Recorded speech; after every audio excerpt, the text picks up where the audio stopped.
오늘이 부활주일인데요. 부활주일은 주님의 부활하심을 기념하는 날이죠. 1년에 한 번 우리가 부활주일로 이 절기를 지키고 있지만 사실 우리가 매 주일 드리는 주일 예배가 예수님의 부활하심을 기념하여서 드리는 예배입니다. 그래서 우리는 사실 1년에 한 번 예수님의 부활을 기념하는 것이 아니고 매 주일 예배를 드리며 그 주일 예배를 드리는 것으로 예수님의 부활을 기념하고 또 증거하고 있는 것입니다. 예수님께서 죽으시고 부활하신 날이 유대인들의 안식일 그 다음 날이었습니다. 유대인들의 안식일은 금요일 저녁부터 토요일 저녁까지였는데 예수님께서는 일요일 아침에 해당하는 그 시간에 무덤을 여시고 무덤문을 여시고 부활하셨죠. 그래서 그리스도인들은 예수님께서 부활하신 그날, 즉 안식 후 첫날을 예수님의 부활을 증거하기 위해서 함께 모여서 식사를 나누고 그리고 예배를 드렸습니다.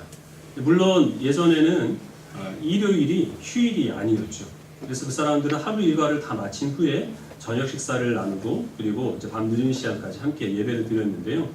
기독교가 이제 로마에 의하여서 국민이 되고 또 나중에는 국교가 되면서 로마 황제가 기독교인들이 그 주일로 지키는 그날을 이제 휴일로 선포를 하게 된 겁니다.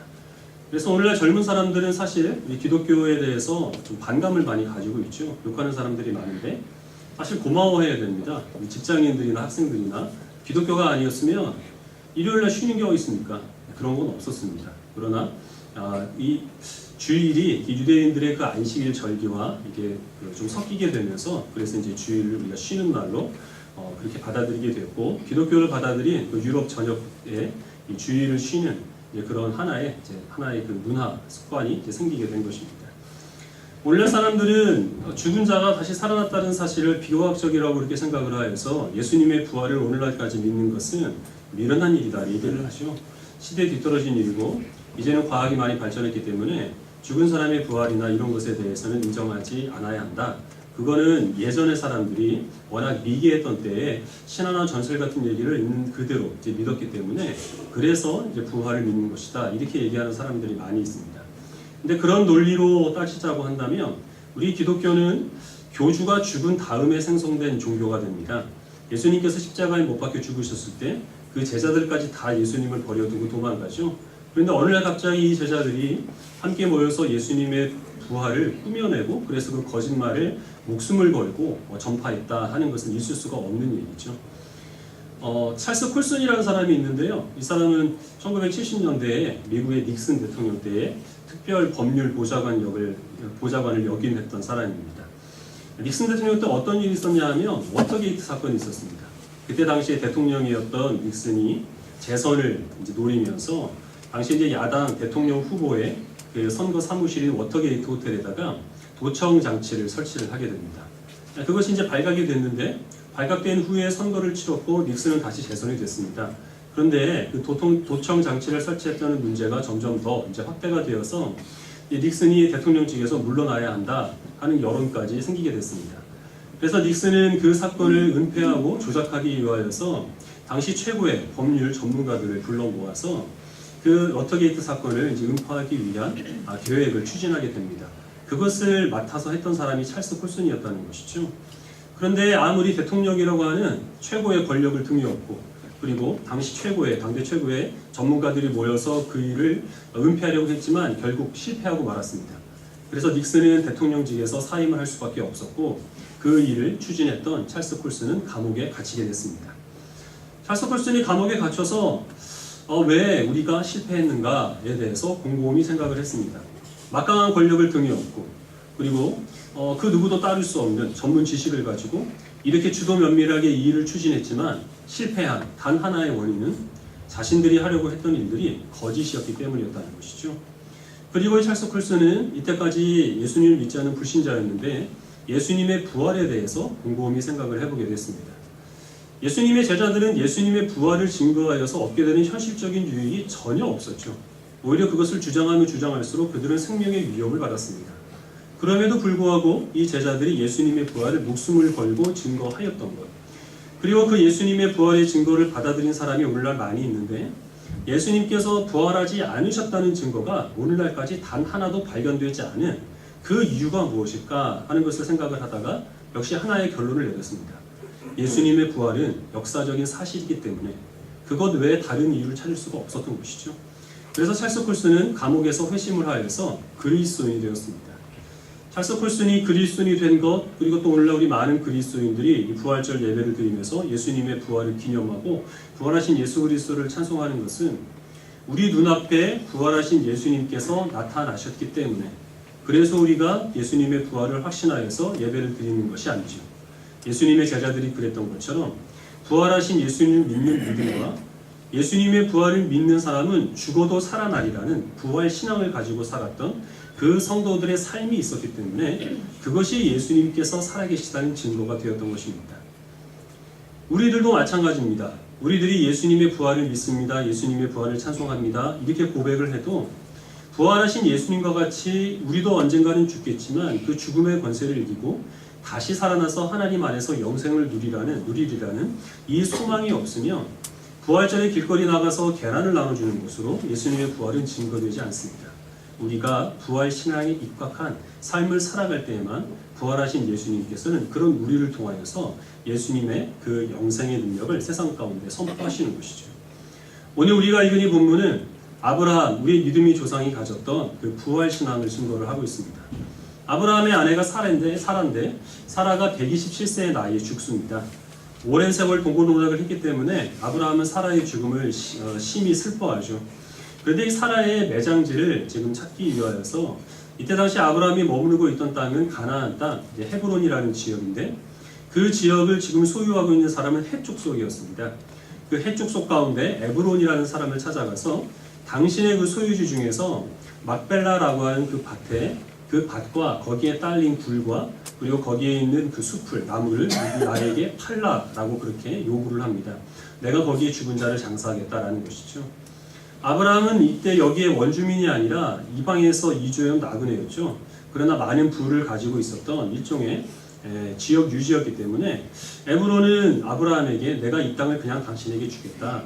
어떻게 내가 당신한테 돈을 받고 그 땅을 팔 수가 있겠느냐 이렇게 얘기를 합니다. 근데 아브라함이 거듭해서 나는 반드시 돈을 주고 당신의 땅을 사야겠습니다. 이렇게 얘기를 합니다. 그래서 이 에브론이 장사를 할 줄 아는 사람이죠. 아무리 얘기를 해도 아무리 큰 액수를 불러도 아브라함이 살 수 있겠구나 라고 해서 이게 시세로는 400세겔이긴 한데 어떻게 내가 당신한테 돈을 받겠습니까? 그냥 가져가십시오 이렇게 얘기를 합니다. 400세겔이라고 하는 돈은 엄청난 금액입니다. 당시 시세에 약 이제 10배에 해당하는 그 액수를 부른 것인데요. 아브라함은 두말 없이 은 400세겔을 달아주고 그 막벨라 밭과 그리고 굴을 삽니다. 그리고 거기에 사라를 매장하게 되죠. 아브라함이 그렇게 큰 액수를 들여서 그 땅을 산 이유가 무엇일까요? 아브라함이 바보라서 이렇게 큰 손해를 무릅쓴 것은 아니죠. 하나님께서 아브라함에게 내가 너를 큰 민족을 이루게 하겠고 너에게 이 가나안 땅을 주겠다. 그리고 이 땅에서 너희가 큰 나라를 이루겠다라고 약속을 하셨는데 그 약속을 주실 때 하나님께서는 아브라함에게 지금 당장 그리고 너희가 계속해서 이 땅에 머물므로 이 땅이 너희의 소유가 되는 것이 아니라고 말씀을 하십니다. 너희가 이방에서 나그네가 되겠고 그 나그네 세월을 오랫동안 보내야 되겠지만 4대 후에 내가 너희를 다시 큰 민족이 되었을 때 이 가나안 땅으로 인도하여 내어서 여기에서 큰 나라를 이루겠다라고 하나님께서 말씀하셨던 것이죠. 그래서 아브라함은 자기는 언젠가 죽을 것을 알았고 이미 죽은 사라를 그래서 그 땅에 매장을 했고 그리고 자기의 후손들은 언젠가는 그 땅을 떠나서 낯선 땅에서 오랜 세월을 보내야 했다는 것을 알고 있었던 것입니다. 그러나 아무리 오랜 세월을 보냈다 하더라도 하나님께서 그들에게 허락하신 땅은 그들이 머물고 있었던 땅이 아니라 하나님이 약속하신 가나안 땅이라고 하는 이 믿음이 있었기 때문에 죽은 자신의 그 이후의 삶, 자신의 후손들을 위하여서 그 막벨라 굴을 사서 여기는 내 소유라고 하는 것을 거기에 있는 모든 사람들로 하여금 확증하게 한 것이죠. 물론 오랜 세월이 지난 다음에 땅 문서를 가지고 가서 그 땅이 누구 소유인지 알 수 없는데 내가 오래전에 우리 조상이 이 땅을 구입했다는 얘기를 들어서 그래서 이 땅을 다시 찾아가야 되겠습니다 하고 땅 문서를 들이민다고 해도 그 땅을 소유하고 있던 사람이 그럼 가져가십시오 이럴 리는 전혀 없죠. 아브라함이 바랬던 것은 그것이 아니라 자기가 가지고 있었던 믿음을 보여주고 싶었던 것입니다. 아브라함이 갖고 있었던 믿음은 먼저 막벨라 굴을 그냥 주겠다는 이 사람들의 호의를 거절하는 것이죠. 자신들은 이 땅에 속해 살아가고 있지만 세상 사람들의 신세를 지고 살아가는 사람이 아니라 구별된 하나님의 백성이라는 사실을 거래를 완전히 끝냄으로 인하여서 그래서 그들에게 신세지지 않는 모습을 통하여서 증거하고 싶었던 것입니다. 하나님의 백성들은 사라는 이미 죽었고 나도 언젠가는 죽어서 땅에 묻히게 되겠지만 그 인생의 그 신자의 그 인생은 세상에 달린 것이 아니라 영원하신 하나님의 약속 가운데 달려 있다는 사실을 지금 아브라함은 믿고 있었던 것입니다. 그래서 자신이 언제 이것을 보게 될지 알지 못하여도 그러나 그 땅을 소유하고 그 소유한 땅에서 그 후손들이 큰 나라를 이루게 될 것을 소망하는 마음으로 그 땅을 구입하게 된 것이죠.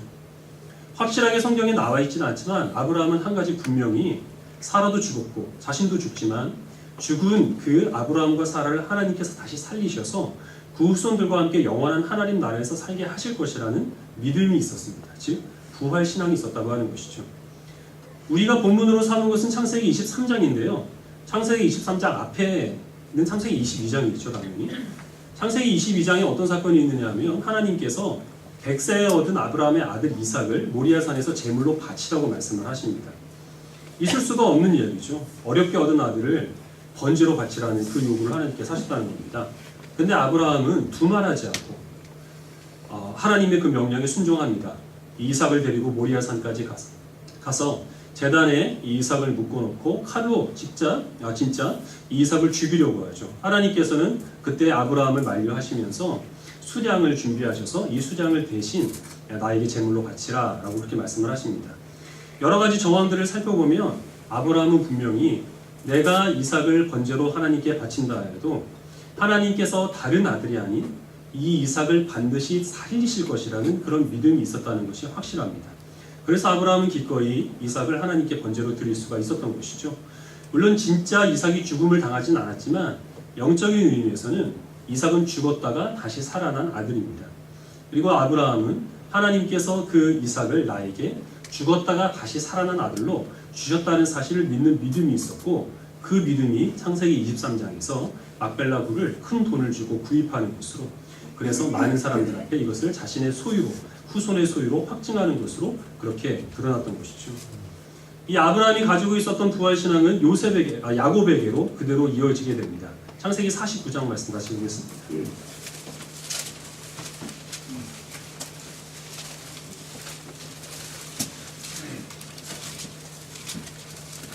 창세기 49장 29절부터 33절까지의 말씀을 한 절씩 읽겠습니다.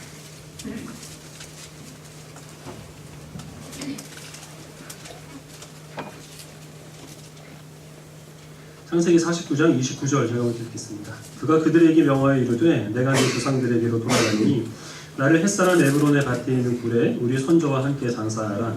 이 굴은 가나안 땅 마므레아 막벨라 밭에 있는 것이라. 아브라함이 햇살한 에브론에서 밭과 함께 사서 그의 내장지를 삼았으므로 아브라함과 그의 아내 사라가 거기 장사되었고 이삭과 그의 아내 리브가도 거기 장사되었으며 나도 레아를 그곳에 장사하였노라. 이 밭과 거기 있는 굴은 햇살함에게서 산 것이라. 읽겠습니다. 야곱이 아들에게 명하기를 마치고 그 발을 침상에 모으고 숨을 거두니 그의 백성에게로 돌아갔더라. 야곱이 임종을 앞두고 자기 아들들을 다 불러 모아서 한 사람 한 사람 하나님의 이름으로 축복을 합니다. 그리고 마지막으로 남긴 유언이 무엇이냐면 내가 죽거든 나를 이곳에 묻지 말고 내 할아버지 아브라함이 햇사람으로부터 산 막벨라굴에 나를 묻어달라라는 것이었습니다.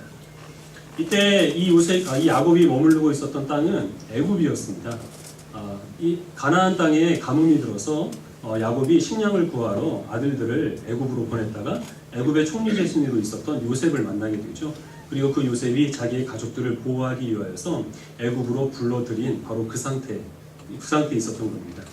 그런데 야곱이 지금 생각하고 있었던 것은 무엇이냐면 내가 죽어서 그리고 파묻혀서 영원히 잠들 땅은 이 애굽이 아니라고 하는 것이죠. 내가 영원히 잠들 땅은 하나님께서 우리 조상에게 주신 내 할아버지와 아버지에게 주신 가나안 땅이라는 것입니다.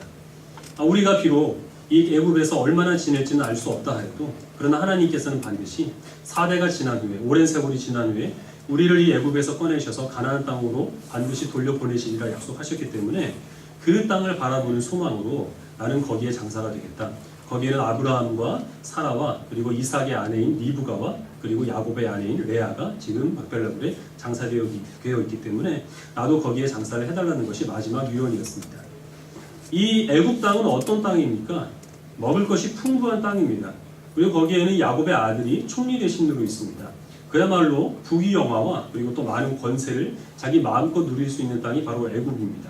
자기 후손들에게도 가나안보다는 애굽에서 사는 것이 훨씬 더 편안한 그런 삶이기 때문에 너희가 여기에 영원히 정착하며 살아라 라고 말하고 싶었던 것이 부모의 심정인지 모르죠. 그리고 상대적으로 가나안 땅은 지금 가뭄이 든 땅이고 그리고 거기에는 어떤 삶의 기반들이 갖춰지지 않은 척박한 땅입니다. 그러나 이 야곱이 분명히 믿고 있었던 것은 무엇이냐면 우리가 살아갈 곳은 이 편안하고 부귀영화를 누릴 수 있는 애굽이 아니라 비록 힘들고 척박한 삶이 된다 하더라도 하나님께서 약속하신 하나님의 땅 가나안이라 하는 것을 야곱이 분명히 믿고 있었던 것입니다. 왜냐하면 신자는 하나님의 영원한 약속 가운데 있지 세상의 지배를 받지 않기 때문에 이런 믿음을 가질 수가 있었고 이런 유언을 남긴 것이죠. 야곱이 왜 이런 믿음을 갖게 되었는지 그 답도 죽은 자의 부활을 야곱이 체험했기 때문입니다. 야곱이 오랜 세월이 지나서 애굽의 총리 되신 요셉을 만나는데 야곱이 요셉을 만나기 전까지 어떤 생각을 갖고 있었냐면 내 아들 요셉은 짐승에게 물려서 죽었다 하는 그런 생각을 갖고 있었습니다. 요셉의 형들이 이 야곱이 요셉만 편애하니까 질투심이 일어서 그 요셉을 그 미디안의 상인들에게 팔아넘겼죠. 그리고 아버지인 야곱에게는 짐승이 잡아먹었다고 이렇게 거짓말을 했습니다. 그래서 야곱은 여태까지 이 요셉을 죽은 줄로 알고 있었다가 이제 임종을 앞두고 그 요셉이 죽지 않고 살아서 애굽의 총리 대신으로 있었다는 사실을 알게 된 것이죠. 요셉이 실제로 죽었다 살아난 것은 아니지만 영적인 의미에서 이 요셉은 이 야곱에게 있어서는 죽었다가 다시 살아난 아들인 겁니다. 그래서 이 부활신앙 때문에 성도의 삶은 하나님의 영원한 약속 가운데 있다는 사실을 깨달았고 그 믿음에 따라서 애굽이 아니라 조상들에게 주신 가나안 땅에 내장되기를 야곱이 바랬던 것이죠. 요셉도 똑같은 부탁을 후손들에게 합니다. 내가 죽거든 총리 대신으로 부귀영화를 누렸던 이 애굽 땅이 아니라 내 조상들에게 주신 그래서 과거에 어떤 끔찍한 기억들이 있었던 그 가나안 땅에 나를 매장해달라 내 유고를 거기에 묻어달라 하는 부탁을 남기고 요셉이 사망하죠. 400년 후에 이스라엘 백성들이 애굽에서 가나안 땅으로 나올 때 그 요셉의 유고를 가지고 나와서 요셉의 유언에 따라 가나안 땅에 매장을 하게 되죠. 신자는 죽은 자도 반드시 다시 살리실 것이라는 하나님의 이 부활의 약속을 믿는 믿음으로 살아가는 것이고 그것이 장래에 일어나는 일이지만 장래에 일어날 부활을 오늘날 바라보면서 그 믿음을 가지고 신실하게 살아가는 것입니다. 세상에서 제일 쓸데없는 게 꿈 얘기인데요. 제가 여러분께 최근에 꾼 꿈 얘기를 하나 들려드리겠습니다.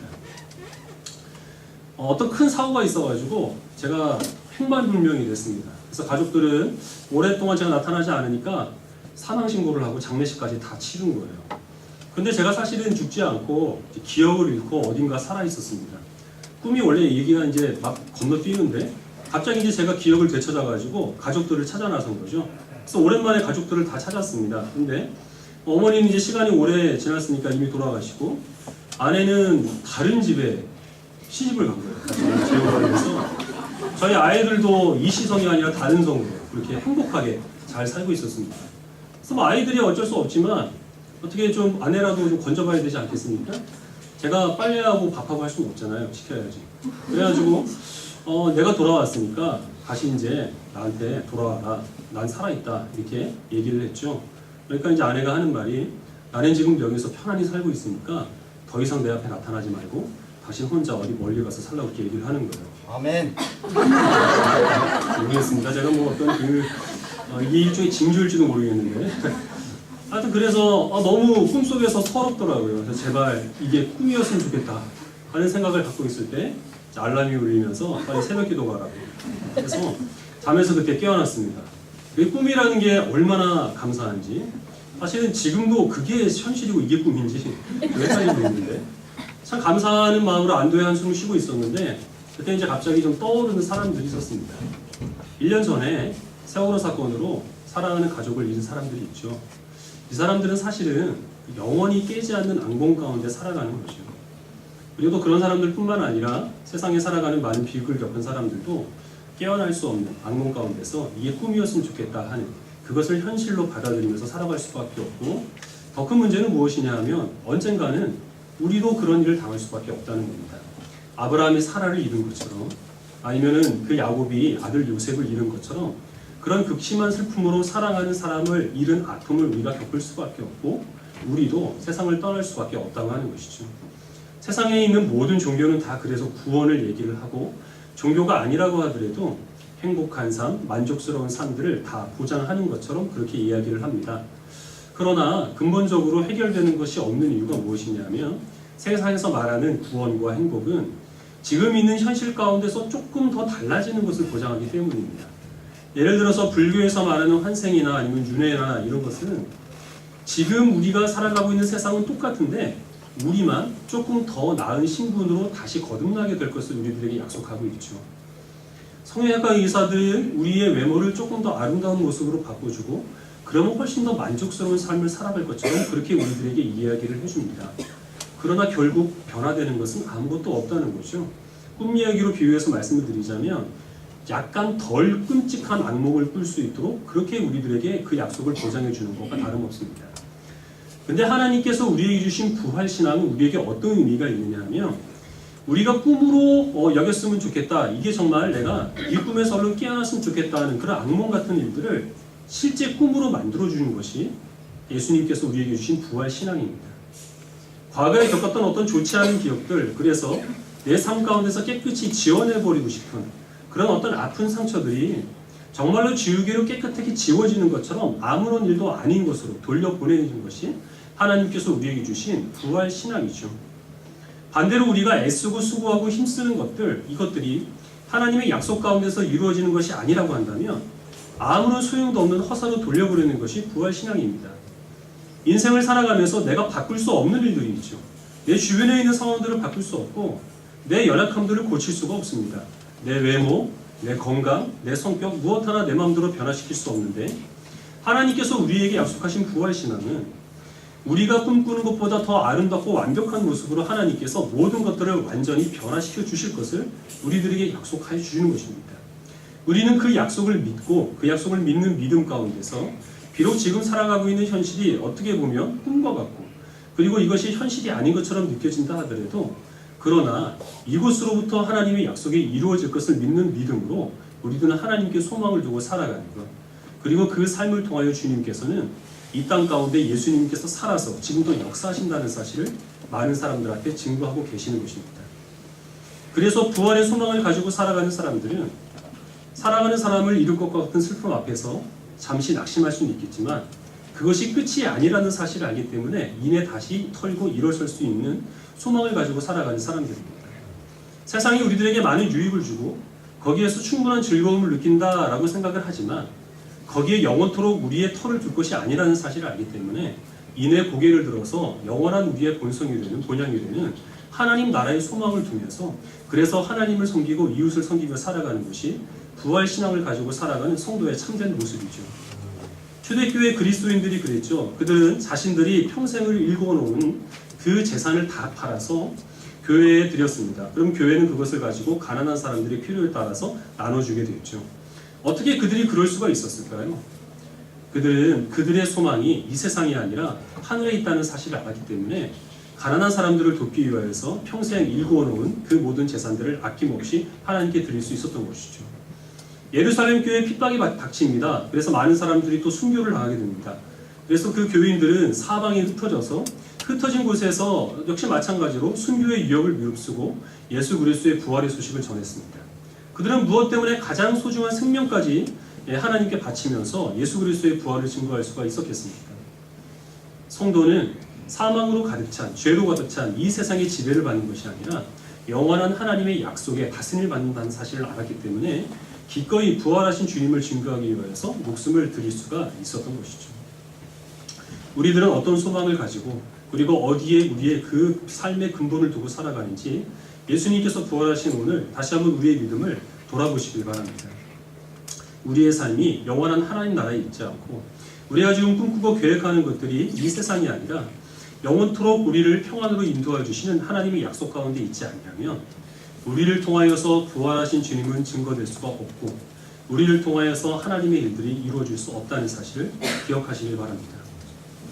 예수님의 부활의 증거를 받아든 많은 사람들은 가는 곳마다 하나님께서 다스리시는 하나님의 나라는 죄와 사망과 고통이 없다는 것을 알아서 가는 곳에 병원을 세워서 하나님께서 다스리시는 그곳에 아픈 사람이 없도록 그들이 힘을 썼고 학교를 세워서 배우지 못한 사람들에게 가르침의 기회를 제공을 했습니다. 하나님의 나라는 아파하는 사람들이 그 눈물에 씻김을 받고 그리고 상처에 위로를 받는 곳이라는 것을 알아서 상한 사람들과 함께하고 눈물을 흘리는 사람들과 함께 아파하고 그들을 위로하는 일에 자신의 삶을 드렸던 것이 예수 그리스도의 부활을 믿는 그리스도인들의 삶이었습니다. 하나님께서 우리들에게 맡기신 일들도 동일합니다. 주일에 모여서 예배를 통하여 예수님의 부활을 증거했고 그리고 우리가 다시 한번 부활하신 주님께서 우리의 삶을 다스리는 사실을 하나님께서 확신시켜 주시면 이제는 그 믿음을 가지고 부활하신 주님이 우리의 삶을 다스린다는 사실을 하나님과 이웃을 섬기기 위하여 우리의 가장 아까운 것을, 우리의 가장 소중한 것을 마치 막벨라 굴을 큰 손해를 무릅쓰고 구입했던 것처럼 평안한 애굽 땅이 아니라 힘든 그 가나안 땅에 내 유고를 묻어달라 부탁했던 그 야곱과 같이 기꺼이 불편과 손해를 감수할 수 있는 성도들이 되시길 바랍니다. 아멘. 그런 우리의 모습을 통하여 하나님께서는 예수 그리스도의 부활의 소식을 주님께서 다시 오실 날까지 증거하실 줄로 믿습니다. 아멘. 기도하겠습니다.